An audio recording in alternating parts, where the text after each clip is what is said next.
కేసీఆర్ మళ్ళీ బీఆర్ఎస్ అనే పదాన్ని తెరపైకి తీసుకొచ్చే ప్రయత్నం చేస్తూ ఉన్నాడు. గతంలో ఎల్ఆర్ఎస్ స్కీమ్ తీసుకొచ్చి ప్లాట్లు భూముల చిన్న చిత్కర వ్యక్తుల్ని ఇబ్బంది పెట్టి మళ్ళీ ఆ ఎల్ఆర్ఎస్ స్కీమ్ ఎత్తేసిన విధంగానే ఈ బీఆర్ఎస్ టెంట్ కూడా ఎత్తేసే పరిస్థితి వస్తుంది. 8 ఏళ్లుగా మీకు అధికారంలోకి ఇస్తే మీరిచ్చిన వాగ్దానాల్లో ఒక్కటంటే ఒకటి కూడా పరిపూర్ణంగా చేయలేని అసమర్థత మీ దగ్గర పెట్టుకొని ఈ రాష్ట్రాన్ని ఏదో అన్ని రంగాలు ఎలగబెట్టినామని ఇప్పుడేదో దేశాన్ని ఎలగబెట్టాలని బీఆర్ఎస్ పదాన్ని తెరపైకి తీసుకొస్తా ఉన్నారు. ఇది కేవలం ప్రజల యొక్క దృష్టిని మళ్లించేందుకు ప్రయత్నం చేస్తూ ఉన్నారు. ఈ రాష్ట్రంలో ప్రజలు ఆశించిన మేరకు ఉద్యోగాలు రాలే, ఎస్సీ దళితుడికి ముఖ్యమంత్రి పదవి దక్కలే, దళితుడికి 3 ఎకరాల భూమి రాలే, నిరుద్యోగులకి వృత్తి రాలే.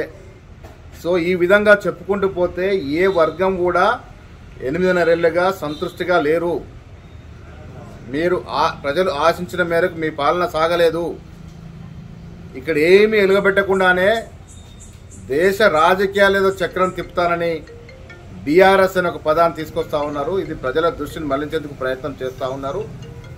ఏది ఏమైనా ఈ దేశంలో బీజేపీ చేస్తున్నటువంటి కుల మత రాజకీయాలు ఈ దేశాన్ని విచ్ఛిన్నం చేస్తున్నటువంటి పరిస్థితులు ఇవన్నీ కూడా మనం సరిదిద్దుకోవాలంటే రాహుల్ గాంధీ నేతృత్వంలో కాంగ్రెస్ పార్టీ అధికారంలోకి వస్తేనే సరే అవకాశం ఉంది.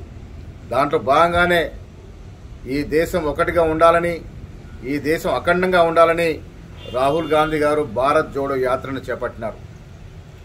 కేసీఆర్లో ఇంకెవరి వల్లలో బీజేపీని గద్దెదించడం సాధ్యం కాదు.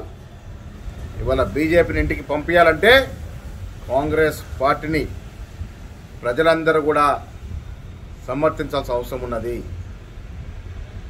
కేవలం తెలంగాణకే పరిమితమైనటువంటి ముఖ్యమంత్రి కేసీఆర్ వల్ల ఈ పని కాదనేది ప్రజలందరికీ తెలుసు. కాబట్టి ఈ బీఆర్ఎస్లు టీఆర్ఎస్లు ఈ టెంట్లని మానేసి ఉన్న 1.5 సంవత్సరంలోనైనా ప్రజలకు ఇచ్చిన వాగ్దానాలు పూరించే ప్రయత్నం చేయాల్సిందిగా కేసీఆర్ని కోరుతా ఉన్నాను.